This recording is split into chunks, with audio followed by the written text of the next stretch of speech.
Shaki Darun singing Farhad Darya. This is Democracy Now!, democracynow.org, the War and Peace Report. I'm Amy Goodman. The United Nations envoy to Afghanistan, Qaid, warned the Security Council on Tuesday that violence in Afghanistan is the highest it's been in 6 years. He also noted positive developments in the country and cautioned against taking a, quote, gloom and doom approach.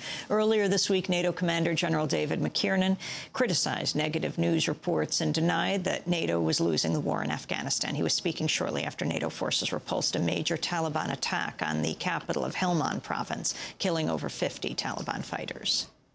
Nir Rosen has just returned from Afghanistan, where he was with the Taliban, traveled far from the capital city of Kabul, Afghanistan's version of the Green Zone. He doesn't think the U.S. or NATO forces are winning in Afghanistan. His latest article for Rolling Stone, coming out October 30th, is called How We Lost the War, We Won, a journey into Taliban-controlled Afghanistan. Nir Rosen joins us in the Firehouse studio. Welcome, Nir. Hi. So you were, in a sense, embedded with the Taliban for a few days in Afghanistan. Where were you, and what was it like? Well, two Taliban commanders from Ghazni province picked me up in Kabul and drove me down south to Ghazni, which is about 120 miles south of Kabul. You leave Kabul, you go through the province of Wardak, and then you get to Ghazni. And the fact that two Taliban commanders could pick me up in Kabul and drive me down in itself says something. But as soon as we left Kabul province and we were in Wardak, we were basically in a war zone. The famous Kabul to Kandahar highway, which was a hallmark of the coalition success of reconstruction in Afghanistan, is utterly destroyed. Craters just torn the road to pieces all the way down. These are craters resulting from IEDs, from roadside bombs, targeting supply vehicles that logistical supply trucks that provide supplies for the Americans and the British, and just the trucks are littering both sides of the highway all the way down. Within about 30 minutes of leaving Kabul, we were in the middle of a war zone. The Taliban were fighting the Americans, and we had to wait a few hundred meters away with a few hundred other people for the fighting to stop. A little bit further down the road, there was more fighting.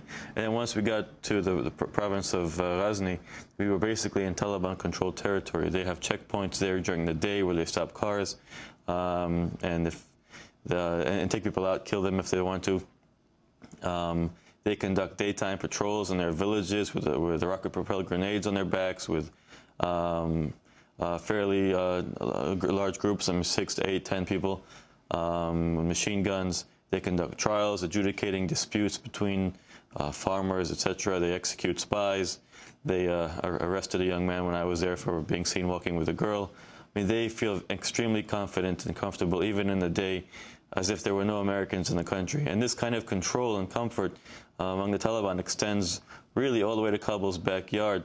And there are brazen attacks increasingly inside Kabul province and around it. Letters of intimidation distributed just 7 miles outside of Kabul. They're creeping closer and closer to Kabul. Now, they can never actually take the capital city as long as the Americans or the international forces are there. But in a way, they don't have to. They control the countryside.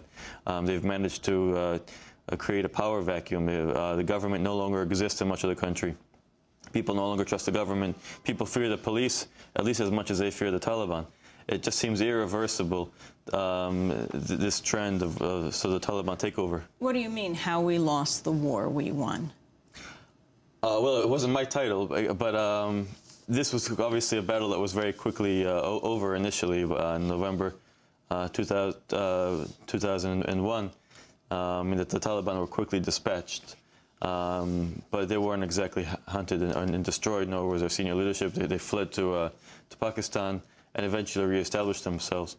It's just shocking that this could have actually been a fairly easy country to deal with. The destruction, the misery, the despair was so utter that you didn't have the same initial hostility to foreign forces that you might have seen in Iraq.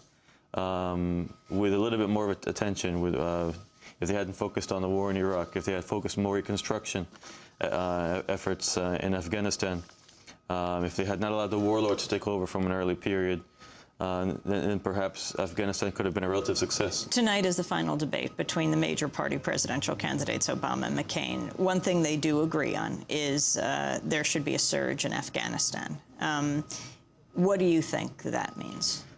Well, there's a silly myth that still exists more and more, even among the media, that there was a surge in Iraq, increase of American troops brought peace to Iraq. The major, as a seminal event that changed things in Iraq, was a cleansing of Sunnis from Baghdad. You have two ways of winning a counterinsurgency: hearts and minds, which rarely succeeds, or you can follow the Russian approach in Chechnya. Get rid of the population. The Shias did that. They got rid of many of the Sunnis of Baghdad and elsewhere, really forcing them to the negotiating table and forcing them to cooperate with the Americans. The surge didn't succeed in Iraq, and the increase in troops in Afghanistan will only be more counterproductive. You're going to kill more civilians. You're going to have more engagements with the so-called enemy. You're going to call in more air support. More civilians will be killed as a result of that. It's unfortunate. Obama, of course, one of his major platforms is to withdraw from Iraq. That's the bad war. He needs a good war. So Afghanistan now is the good war. He needs to prove as a Democrat that he too can kill brown people. I think that's what it comes down to, that we're not weak. We can kill foreigners too.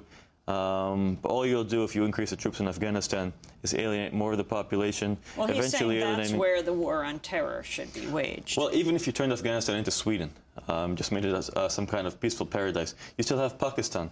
Pakistan, in a way, is the reason we went to war in Iraq. It has nuclear weapons, weapons of mass destruction. It has Al-Qaeda. And it has a huge support base for the Taliban. And an endless supply of young Pashtun men and Punjabis and others who go into Afghanistan to fight. So it doesn't matter what happens in Afghanistan as long as Pakistan exists as it does. So you need to rethink your entire approach and perhaps even look at the underlying causes. Why are Muslims, some of them at least, angry at the U.S.? Just continuing to kill people obviously won't work. You're going to need a revolution of your entire foreign policy, and this is unlikely to occur. But if you wanted to fight the war on terror, then you would have to address the underlying causes. And in the end, Al-Qaeda isn't such a big threat. It's tragic that they killed 3,000 people on September 11. They haven't had any major successes before or after. And that's a relative pinprick for a superpower like the U.S. It doesn't really threaten the American state or the world order.